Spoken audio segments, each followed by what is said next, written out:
So, what do you do if there's a member of your group that honestly may belong better somewhere elsewhere? Or maybe there's a resource that they could have that would really help them out, but it didn't come from you. How do you handle that? Well, that's what we're going to talk about today is how we actually include resources here in our tip community group. But before we get started, you're in the right place. In fact, you're right in the middle of our series. You are invited. And just to preface, you're going to be joining back in with a continual conversation that I've been having with my current tip group over the last couple weeks. And today, like I mentioned, we're going to be focusing on resources that they gained during our time together. And you're going to notice some of these resources are from different people. So I want you to see how we enjoyed and did that. And I want you to ask, okay, does my group incorporate resources from other people? And how do I bring other pathways into this conversation, knowing that our groups aren't always the end all? There's so many other connections that we can make. And I wonder if we really do take the time to do that. So without further ado, let's get into today's conversation. So good. I have two more questions left. And you guys know you can always bounce around. I'll try to bring us back. I'm going to ask the first one and then I'll wait and I'll ask the second one here in a minute. But one generalized question. We had such a safe place that we brought in resources. Some people shared videos, some people shared books, some people shared, different places. How is that for you all to have different resources in here that maybe you haven't, seen before? Like, was that helpful to you? Was that a safe place where you could go and share? I mean, I would love to hear some more about that. Hmm. I could look into those. I always love having more resources. That was such a really neat thing, sharing some of that stuff. Yeah. Good. And I think, wasn't it the Dream Giver was one for you, Deb, right? That you got to Oh read yeah. and you were like, what is this? Mm-hmm.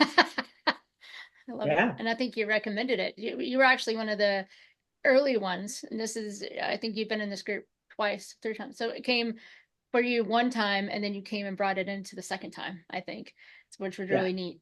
Yeah. Yeah, that's cool. Yeah. That was a really cool resource. It's gift that keeps on Hmm. giving. And I actually Yeah. have two of them at my house because I know there's somebody I need to give them to. I haven't found them yet, but that book I will be giving away, often. So yeah, and Good. then I got to share some, the Jamie Winship stuff. That was fun for me to Yes. get to share that because it's right along the lines. It just deepened kind of to me what we were already doing. And Yeah. so yeah. Oh, and I enjoyed that so much Yeah. because I got to go back and listen to some of that, and Hmm. And Yeah. it we've thrown really in, resonated with me. oh Yeah. yeah. And we've thrown in like Kurt Thompson and we've thrown in Bob Hamp and Mm. we've thrown in, I know there's somebody on this call that really enjoys playing piano and leading us in worship. And it's so neat. It's That's so me. neat to have this text thread sometimes because every group's different. Keep in mind, every group's different. But this group specifically has had those moments where I can't keep up sometimes with the text.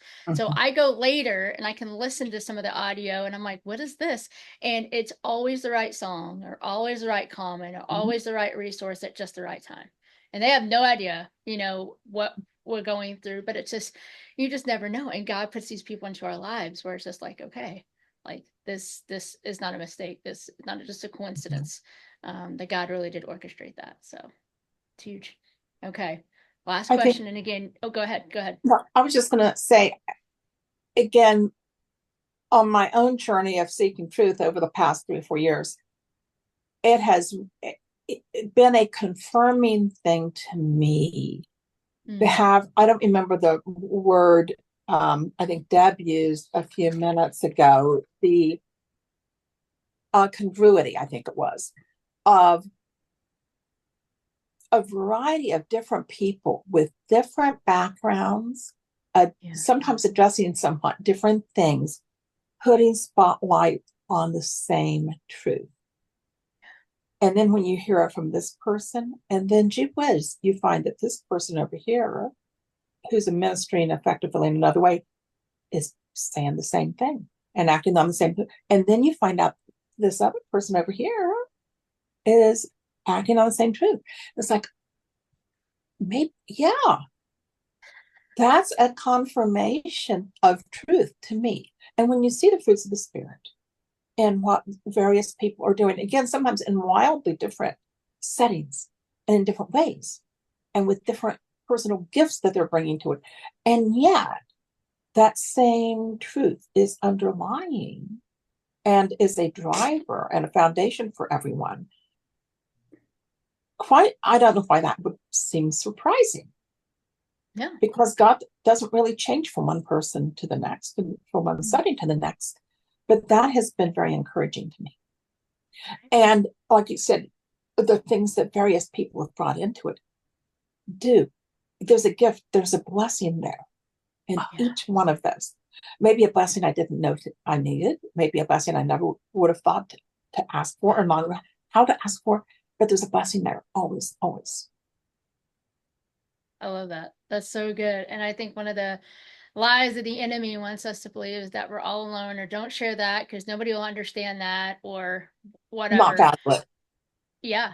And No one's that's care what about this that. group does. It's like, no, like we not only do we understand, there's a lot of times that we can personally relate with that. So that's huge. Thank you. Last question. Y'all ready? Last question. And you can answer it however you would like to. But if you could picture somebody on the other side of the screen that's debating about if this group is the right fit for them and not sure if they want to take the step, what would you say to that person? What it could be a question, it could be a short story. I know. Every week I stop at this hanging point, right? Where you guys are like, Bethany, I want to watch the rest of the video.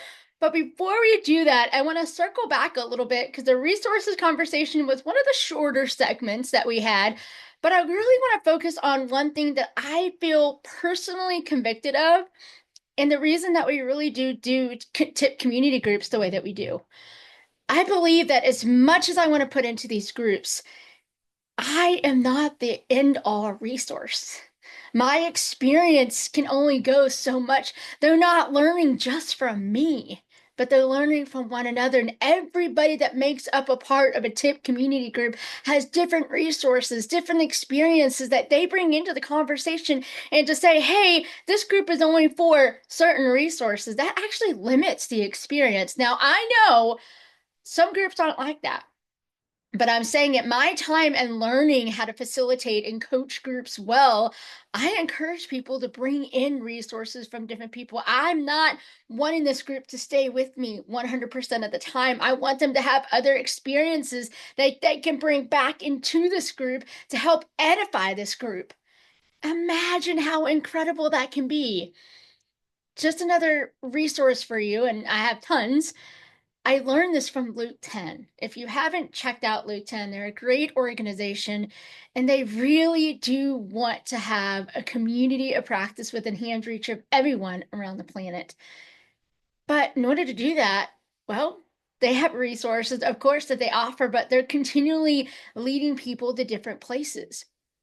What if we could follow a model just like that? That knowing that people can experience things and bring in other resources to help bring freedom, bring healing, bring connection.